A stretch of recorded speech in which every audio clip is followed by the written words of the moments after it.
Good afternoon, dudes and dudettes. My name is Mel, and if today, the 6th day of August, is your birthday, allow me to take a moment to wish you a happy leveling up day. I have been putting off making this video all day. I'm certain that you noticed I'm wearing something that I have not worn, haven't talked about it. I am not in the military, just to be very clear. This is not stolen valor, this is inherited. Today has been a particularly hard video to film. If only because if you have seen any of my other videos or know me in real life, you'll know that I am more or less not in contact with my father. And today is his leveling up day. My father is a level 67. I don't think that he and I have had a proper conversation in well over a decade. I did not want this video to be full of anger or disparagement. I didn't want this video to be negative about him, because as much as my father ticks me off, as much BS as he has put out there, at the end of the day, I have and will probably always be a daddy's girl. I loved my father. Today I wanted to spend some time talking about the things that I loved about him, the person that I thought he was. Sure, we've had our disagreements, we've had issues, but this was the man who taught me how to look someone in the eye, to give them a firm handshake, to measure a person by how they treated others versus by what they could just provide. He taught me to stick up for myself. I was not allowed to start a fight, but by golly, you better finish it. And I did. I think the only fights I ever started were probably with my sister, and I didn't start those fights. But I remember I was in 4th grade. I had a 6th grader friend. I was in detention, which back then was you had to sit on a bench and watch all of the other kids play during recess. You weren't allowed to play with them and you weren't allowed to talk to them. I had a 6th grade friend.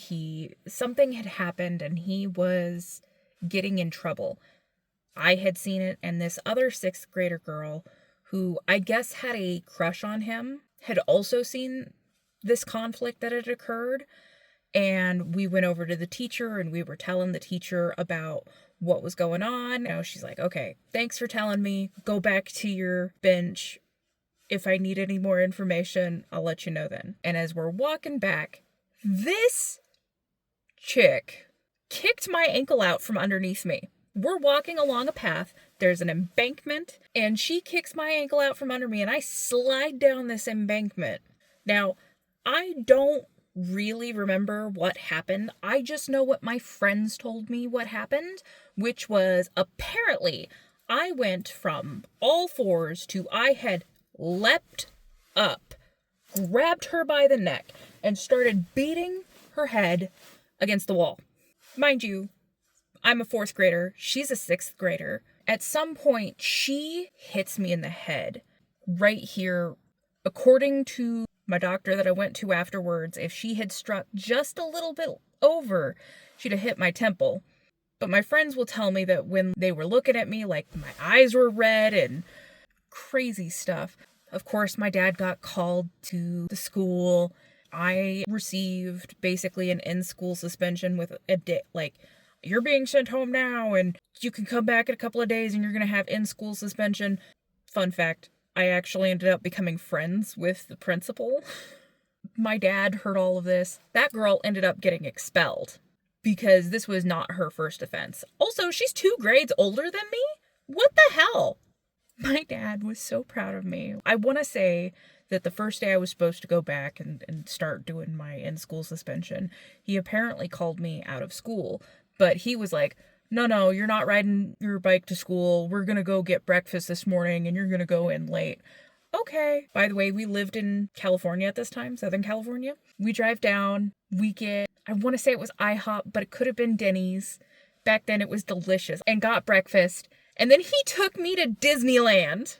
Yeah, my dad took me to Disneyland because I finished that fight. Like, she knocked me out. Don't get me wrong. But like, I put the hurt on that wench. He taught me to be that kind of a person who, you know what? If you get it, if somebody forces you into a fight, you do whatever you got to finish that fight. After that, I think I only got into one other altercation, and it was not physical. He taught me that you stand up to bullies. So that's what I did. I had a classmate, I won't say he's a friend, who was getting picked on, getting bullied.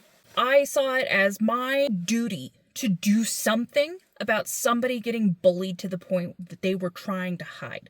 Like, if you have to come and hang out with the uncool kids because somebody is bullying you to that point, something has to be done. Especially when you have just been a cool kid for a while now. It was so funny. He was supposed to go and meet up with this group of people, and they were constantly taking his money, hounding him, and being really just little shiznits. Those kids showed up where he was supposed to meet them. They were going to take whatever from him. I think there was like 7 or 8 of them. I showed up with 25 kids. We showed up and we said, no, you're not going to do that. We're not going to let you do that.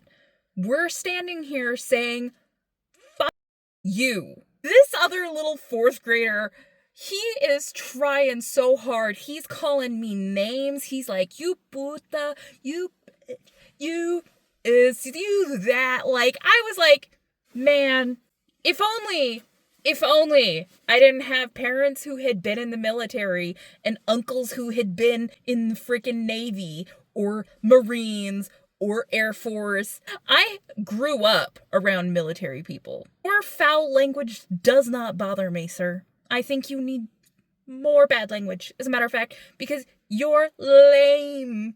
I loved it because kids tried to pick on me when I was a kid. They're like, oh, you know why your last name is White? It's because you're so white. Ugh. I mean, they're not wrong. Like, look at me. I am so pale. Pasty white. If I show you my belly, you're gonna go blind. Okay? Don't stare at the sun. But my dad taught me to be that person. And I'm proud of that person. I'm proud of the kid who did those things. Maybe a little iffy on the part where I beat her head against a wall, but you know, I will give you another fun story. The first time I ever held a gun and shot a gun, I was 9. Which I think is actually a pretty good age. We had been getting firearm safety for as long as I could remember.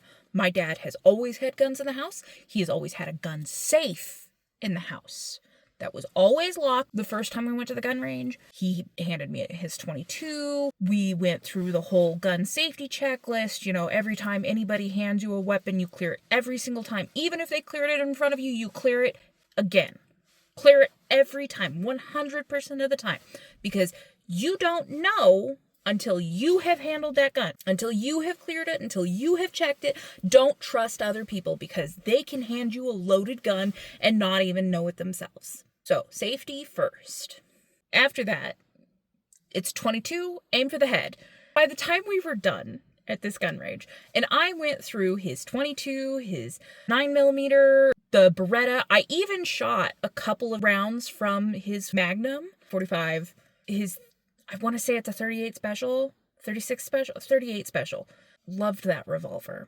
It was a good revolver. I still kind of wish that I had gotten that from him. But by the end of it, if we had been doing a test, apparently my grouping was good enough where I would have passed, which is hilarious to say for a 9-year-old. I remember my dad taking me paintballing.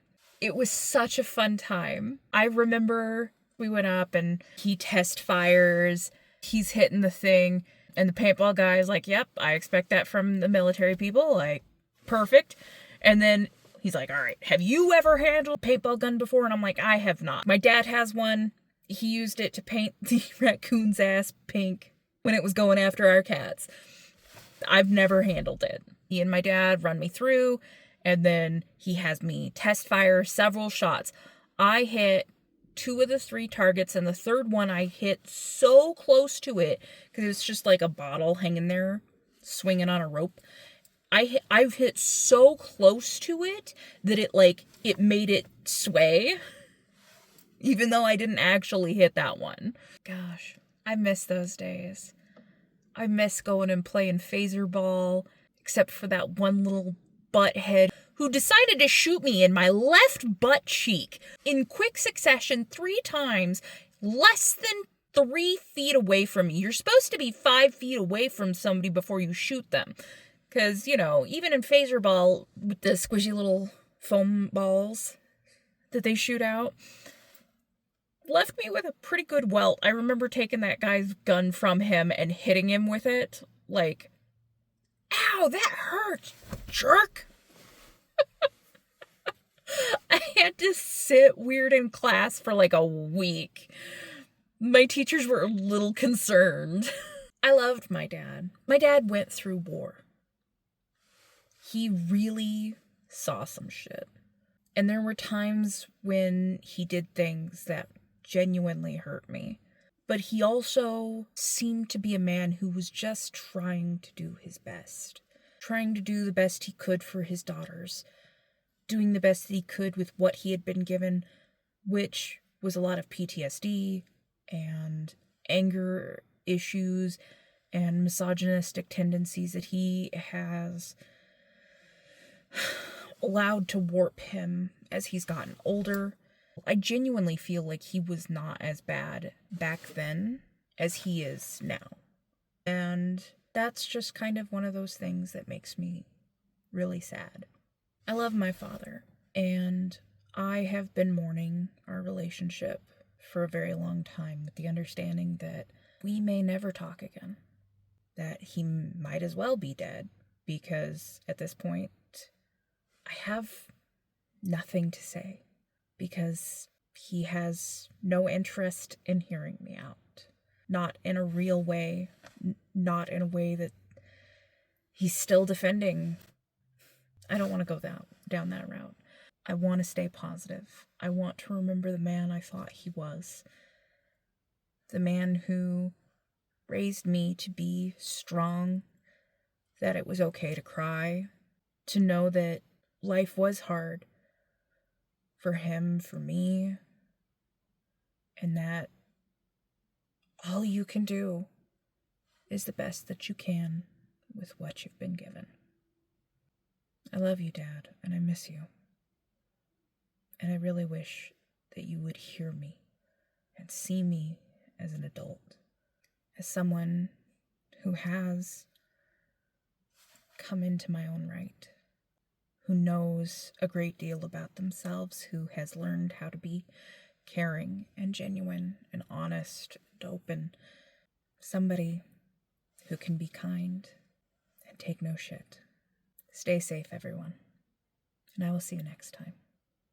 I love you. Bye for now.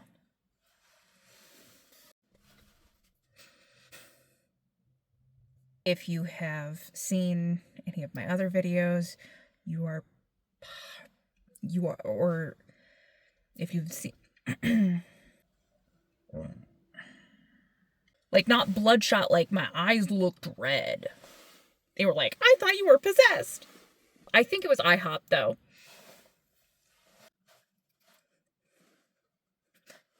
Can you focus? Can you focus? Can you focus? Focus.